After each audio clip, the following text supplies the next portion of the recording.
All right, everybody. So this is kind of really not an unboxing, but more of a weird product review. I am actually obviously not in my own home, or maybe not obviously, but I'm at a friend's house who recently picked up an HTC Vive. So for those who don't know what this is, it is one of the two competing leading headsets right now for virtual reality that is PC based.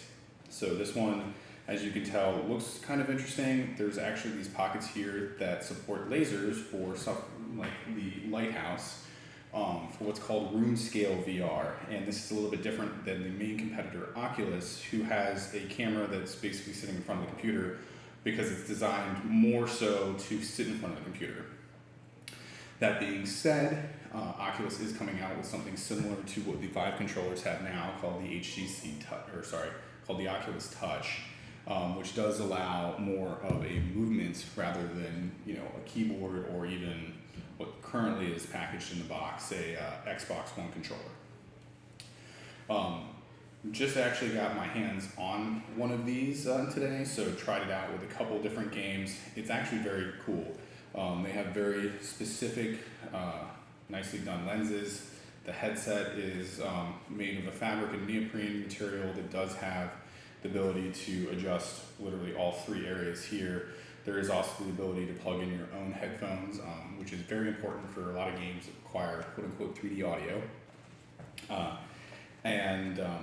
They all come down through a nice long cable here, which in this current setup is currently running under a table where this microphone and camera is currently sitting on.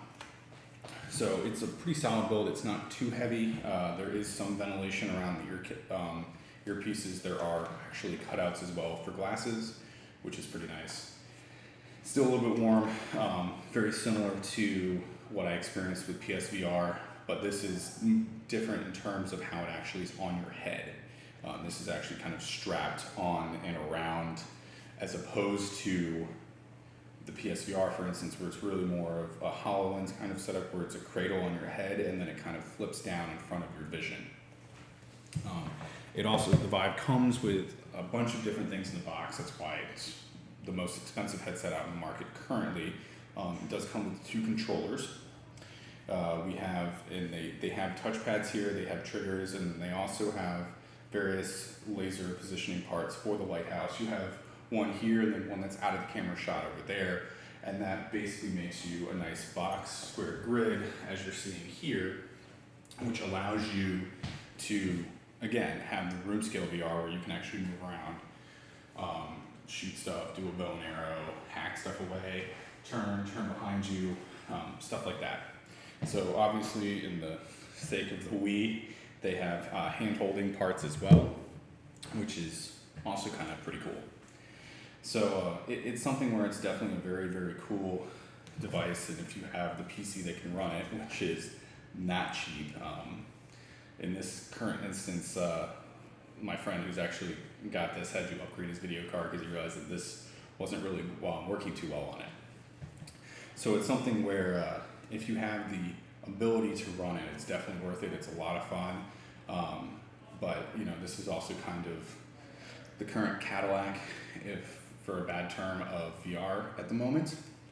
And it'll be very cool to see how stuff with the Vive progresses, especially because Oculus is planning on not really attacking the whole room scale VR part yet. Not that Oculus's hardware couldn't theoretically support it, but as you can kind of tell here, the HTC Vive was made for room scale VR initially. It was always in mind, as opposed to the Oculus, which was really more looking for room scale VR-ish after the fact.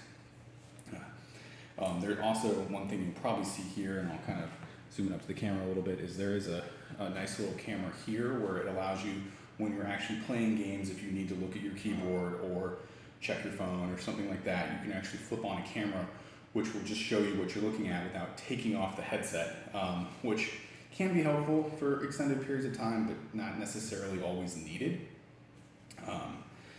because sometimes the headsets can get pretty warm, especially if you're not in a very air-conditioned area. So something to also think about there is, make sure wherever you're setting this up, I definitely while people like to joke about having gaming systems in the basement, probably not necessarily a bad idea. The Lighthouse setup can be done on poles or actually mounted on walls if you like to travel with it. But having the ability to have air conditioning is definitely very important. But yeah, so that is the initial kind of very basic hands-on of the HTC Vive. We will definitely have an HTC Vive, we'll probably have an Oculus, and we'll also have PSVR at the Extra Life event that I will be attending / promoting in the beginning of November. We'll be starting on Friday and going through Saturday with quite a few coworkers of mine. That being said, it's definitely going to be a very fun event, and you'll be hearing from me soon in the October timeframe when I get my hands on a PSVR, do an unboxing, and an initial product review of that as well. Anyway, if you have any questions, leave them in the comments.